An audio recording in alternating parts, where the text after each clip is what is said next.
사실 제가 걱정하는 거는 국민연금이 큰 실수를 할 것 같아요. 씻을 수 없는, 돌이킬 수 없는 실수를 할 것 같은 예감이 듭니다. 따라서 충정으로 재고를 요청하는 그런 사실 좀 스몰 피넛에 지나지 않는 조동근 명예교수의 진언입니다. 경청에 들으세요. 씻을 수 없는, 돌이킬 수 없는 그런 실수를 할 것 같은 예감이 들어요. 촌철살인이 중요합니다. 여기 35페이지를 좀 봐주세요. 제가 쓴 거는 뭐 읽어보시고요. 우선 제가 볼 때는 것 같아요. 사회적 비난, 법적 처벌, 주총 아젠다를 혼돈하는 나라예요, 우리가. 이걸 혼돈할 겁니까?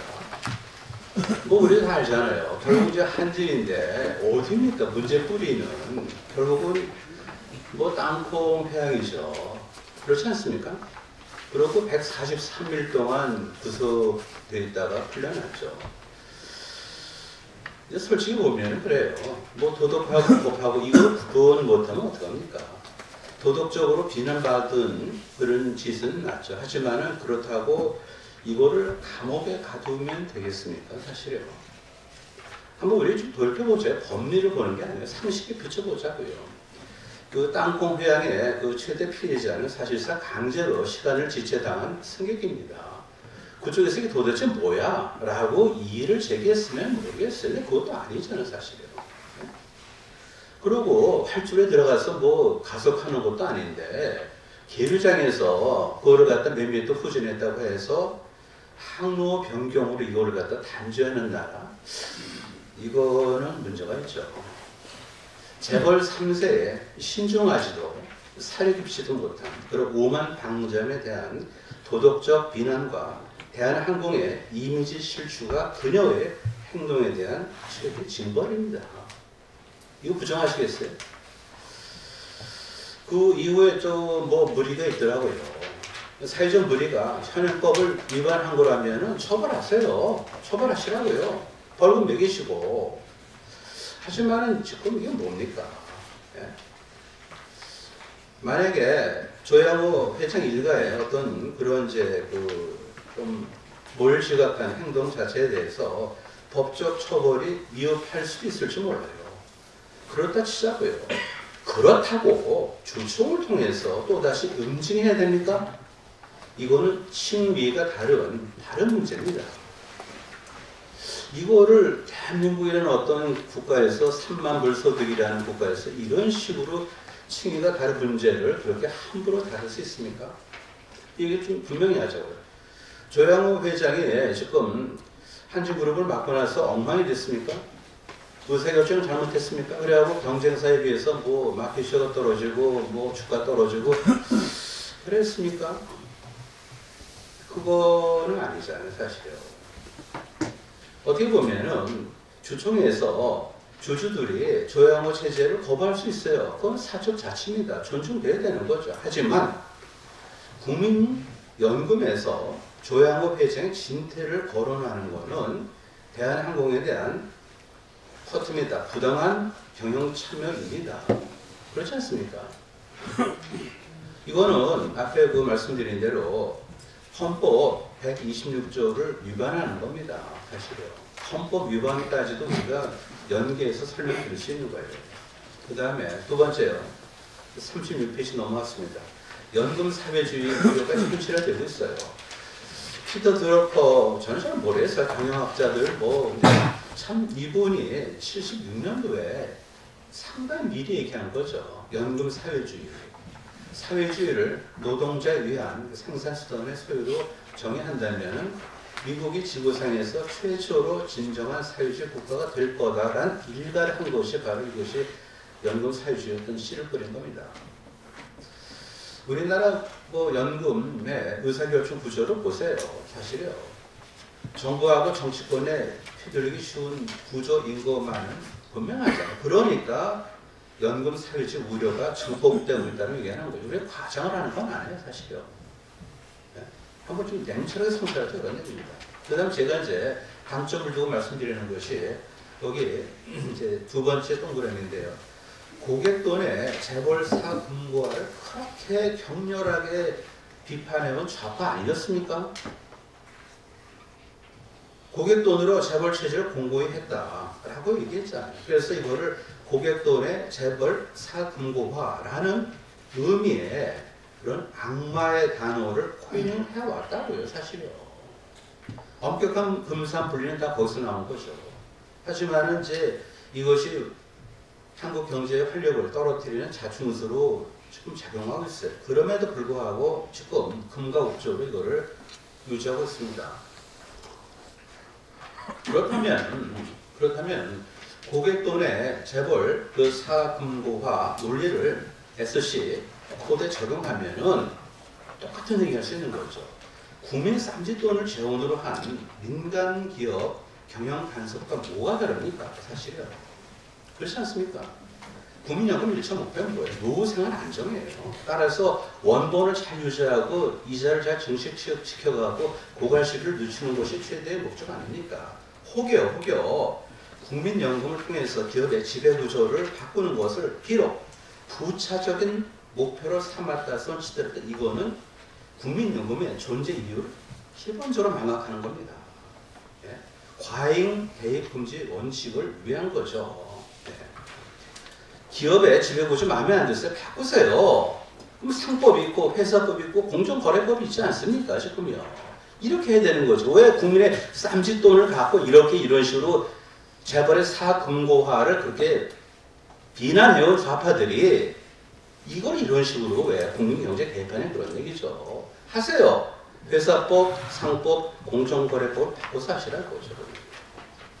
그 다음에 37페이지입니다. 국민연금을 재벌 개수단으로 여기는 것이 아닌가 의심되는 국민연금이죠. 제가 이거 쓰면서 약간 좀 조심을 했어요. 단정을 하면 안 되죠. 할 수 없죠. 따라서 국민연금을 재벌 개수단으로 여기는 것이 아닌가 의심돼요. 저한테는 그래요, 사실요. 여러분한테 어떨지 모르겠어요. 저한테 심히 의심돼요, 심히. 예?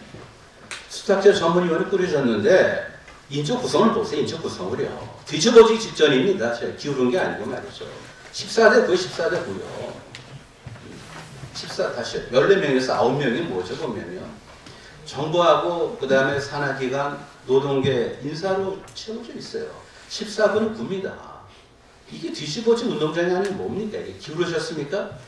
세월호가 뒤집어질 때 몇 도였어요, 각도가? 아마 그거보다 더 가파른 각도가 14분의 9입니다. 70% 기울어졌으면 어떻게 이것이 운영이 됩니까? 이게 맞습니까? 이게 지금? 수탁제 책임 전문위원회 책임을 뺏어요, 차라리 책임이라는 단어를 갖다 우리가 오용시키지 말자고요. 수탁제 전문위원회 하시라고요. 무슨 책임이 의들어합니까? 거기 보면. 우리나라 그 재벌 개혁, 이거는 참 그 좌파들의 아주 오래된 어떤 아젠다죠. 좌파들의 한국 재벌 체제에 대한 평가는 지극히 인색합니다. 사라져야 될 비정형적 조직으로서 인식되고 있어요. 과연 그런가? 반대 사례를 보자고요. 지위를 제가 찾았어요. 지위요. 제가 펜앤마이크 컬럼을 쓰면서 그때 많이 공부를 했는데 이게 여기 쓰이더라고요. 사실요. 깜짝 놀랐어요. 이게 평소에 좀 이렇게 두루두루 받아야 되겠더라고요. 이것도 쓰면 저 어떻게 씁니까? 어떻게 하루 이틀 사야 이거를. 참 펜앤마이크에 대해서 감사히 생각합니다. 네. 저한테 그냥 쫄아갖고 말이죠. 그냥 했는데 빨리 쓰라고 그래갖고. 근데 아시다시피 긴 얘기는 안 드리고요. 지위가 퇴출됐어요. 망한 건 아니죠. 하지만 에디슨이 언제입니까? 토마스 에디슨. 그래갖고 100여 년 버티다가 다우존스에서 이제 나왔죠. 그렇죠. 근데 왜 그런가? 보면 두 가지예요. 제가 볼 때 업의 본질을 망각했고요. 리스크 매니지먼트를 못했어요. 삼성전자와 극명하게 대비되는 대목입니다.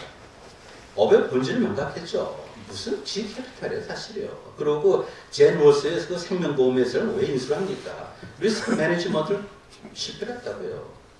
지휘쇠몰은 소유 경영이 아닌 전문 경영 체제의 한계일 수도 있다. 저도 좀 조심했습니다. 전문 경영은 체제일 수도 있는 거죠.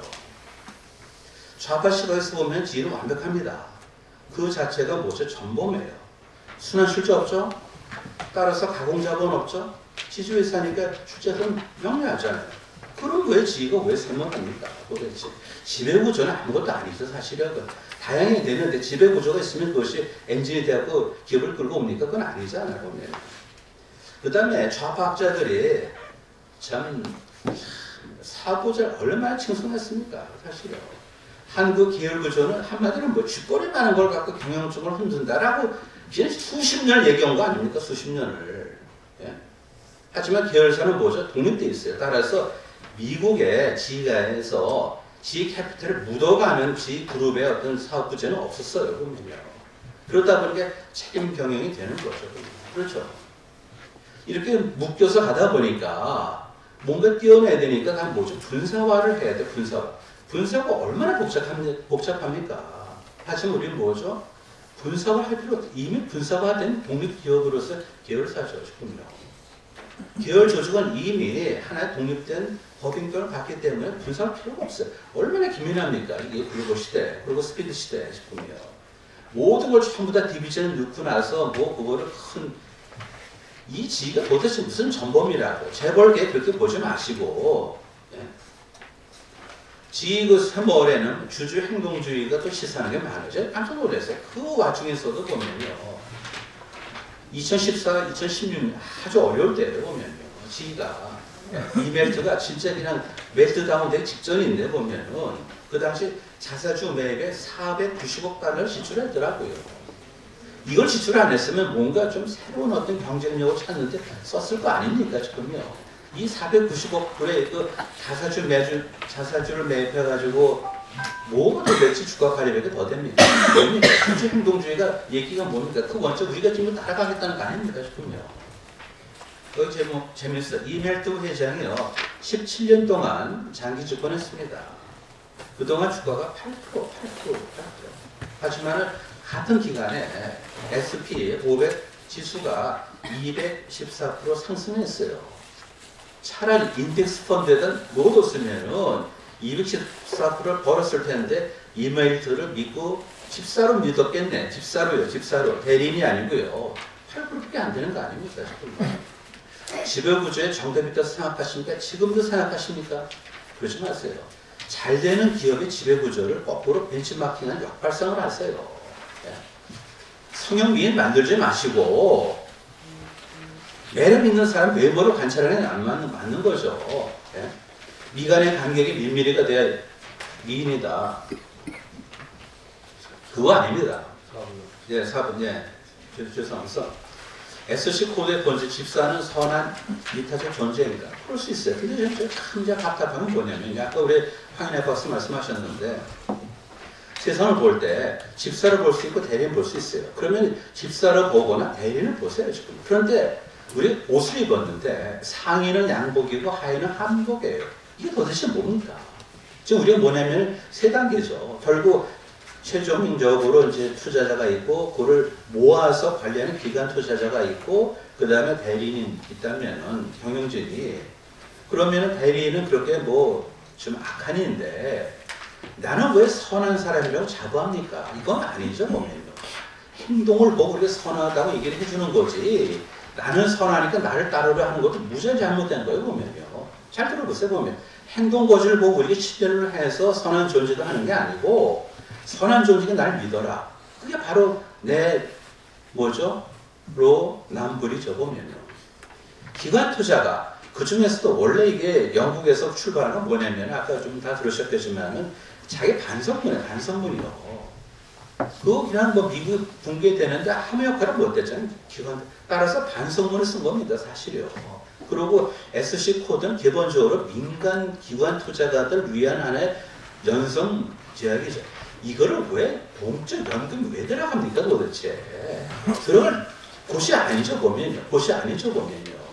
고만고만한 민간들이 보면 서로도 이렇게 문화를 형성하는데 어떤 엘리엇, 골리앗이 왜 들어갑니까? 골리앗이 지금. 따라서 연기금이 스틸드 코드를 얘기하는 것 자체가 넌센스입니다, 보면요. 민간 기관 투자가들은 우리가 반성문을 쓰면서 이렇게 하겠다고 다짐한 건데 꼭 왜 들어가냐 그런 얘기예요. 좀 우리 박능호 전 장관님 경제하신 분이던데 그건 아닙니다. 그 다음에 이제 다 왔으면 39페이지인데 보면은 거기에 그러다 보니까 전문성 없는 해외 의결권 자문사들이 상장 기업의 투자를 좌우할 것입니다. 이건 뻔하죠. 그러면은 스튜디오십 코드에 따라서 그거를 행동할 수 있는 그런 기관 투자가 몇 명 됩니까? 얼마나 근사합니까? 근사. 따라서 다 뭐죠? 과외를 받는 거죠. 과외를. 그죠? 검색을 해서 그대로 그냥 다운받아서 쓰는 거죠. 그러다 보면은 뭐 진짜 의결권 자문사인데 그러면은 의결권 자문사 국내에 뭐 있습니까? 어디 의존합니까? 해외 의결권 자문사 의존할 거 아니에요. 그들이 한국 경제에 대해서 한국 기업에 대해서 무슨 애정이 있습니까? 지식은 있다 칩시다. 무슨 애정이 있냐 그런 얘기예요. 거기 우리 운명을 맡기는 게 맞습니까 지금요? 참 어떻게 보면은 참 아까 우리 지위가 나빠지면서 2014-16 사이 그렇게 나빠지면서 490억 달러를 가지고 지위를 바꾸는 데 써야 되는데 자사주를 매입했잖아요. 그렇게 리커멘데이션을 할 겁니다. 누가? 해외 의결권 자문사들이 그걸 갖다 또 뭡니까? 우리 연금이 뭐죠? 푸시할 겁니다. 그렇게 하라고. 그래서 이제 마지막으로 보면요. 연금의 의결권을 제한하는 역발상을 해야 됩니다. 사실요, 연기금에 SC 코드를 도입하면 공공홍이 있는데, 그러니까 더 그게 이제 공공성이 더 발전되는 거 아닙니까?